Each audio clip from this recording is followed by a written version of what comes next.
what Steve Kerr said when I asked him yesterday, hey, Chris Paul, Jordan Poole, we all see that. Maybe Dario. He mentions Dario. But I go, what else is different?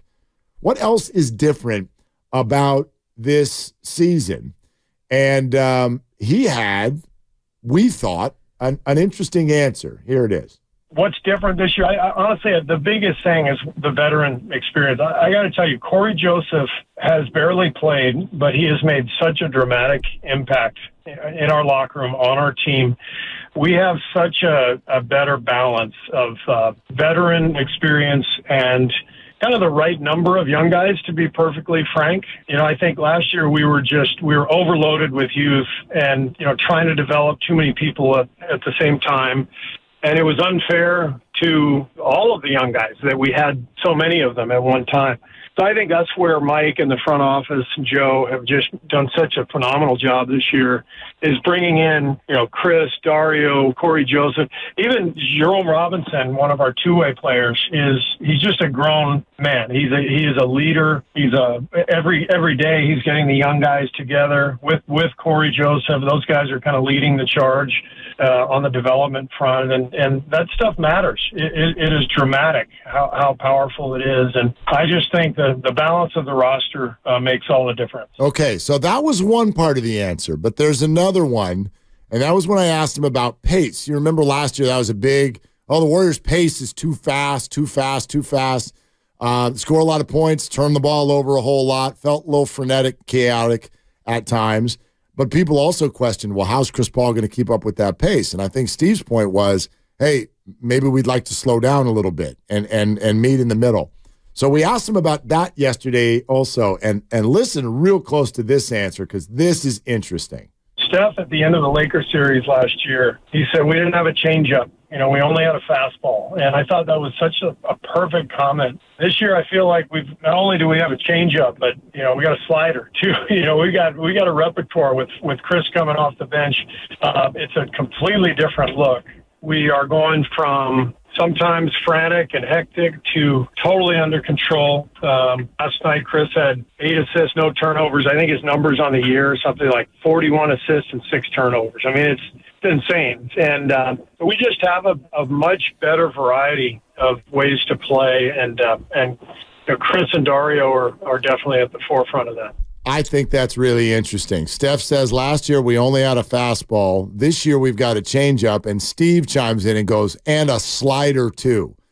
And that, I think, we're only 5 games in, but that's something I really want to tune into going forward with this Warrior basketball team, are the different styles that they can present when the moment calls for itself within a game. They're a smarter, more veteran team, and the young players they have are young players that are ready to play. And I think overall there's more, they can win different ways. I do agree with that idea that they have like multiple pitches. And I think a lot of it also, is if there's one thing that stands out to me, it's on the defensive end. I mean, the Warriors have held their opponents under the team total in every single game thus far this year. So teams are not going off on them offensively, and they're playing pretty consistent defense. They're 4-1. They're off to a good start. The team feels more united.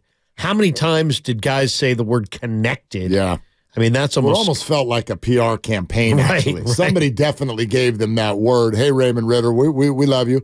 Like somebody gave them that word, and they all just hammered it. Or they actually just really believe that is that is what they're seeing this year. I don't think they don't believe it, but the fact that all of them chose the exact same word. Connected, I mean, that was obviously something that they wanted to share. Have you ever done an interview where you use a word and then the person that you're interviewing uses it back to you? Of course. Are you guys really a lot more connected this year? I think we are more connected this year, Larry. It's like, It's a great interview, Larry. I thought you did great there on both sides of it. Right. Yeah. But yeah, I think the Warriors are deeper, smarter, and they can play more. And when you have more basketball players who know how to play, I mean, that was the emphasis. Get more guys who know how to play. I'll say this: I think you gotta tip your cap to Dunleavy.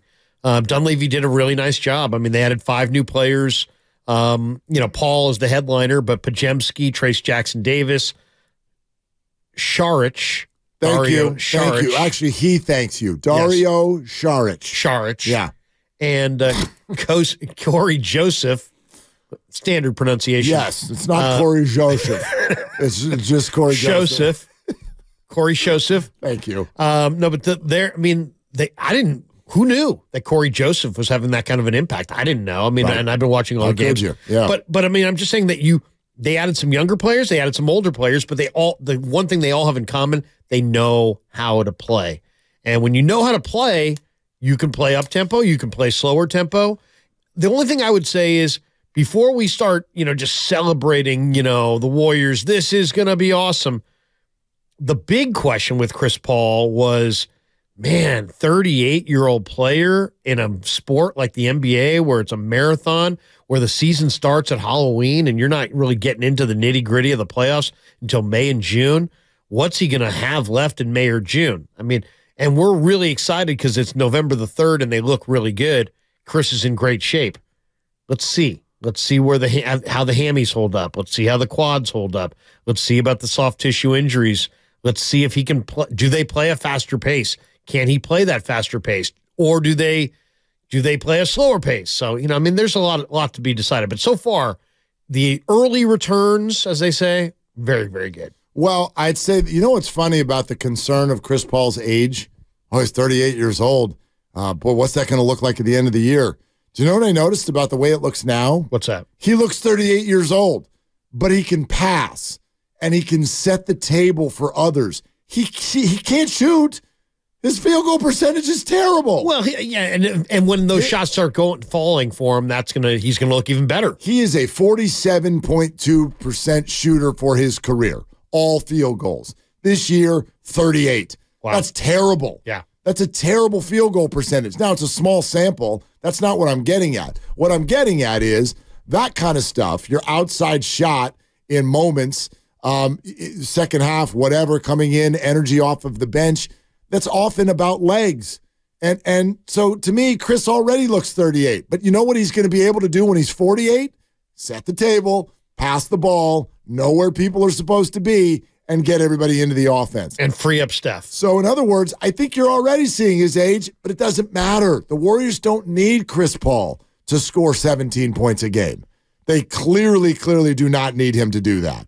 They need him to do exactly what he's been doing, which is be the leader of the second unit, come in there, direct traffic, be an adult, get everybody in position, and as Steve pointed out in that cut we just talked about, be awesome with your assist to turnover ratio. Be awesome with it, because Jordan was not. We don't want to make today all about Jordan. I do have some stuff that I want to get off my chest about where this all has gone over the last 24, 48 hours. But Jordan was not good at that. And that is Chris' strength. And it's really the only thing the Warriors need him to do. To me, this team has always been about Steph. So and then what I love about Paul more than anything, he can bring the ball up against pressure.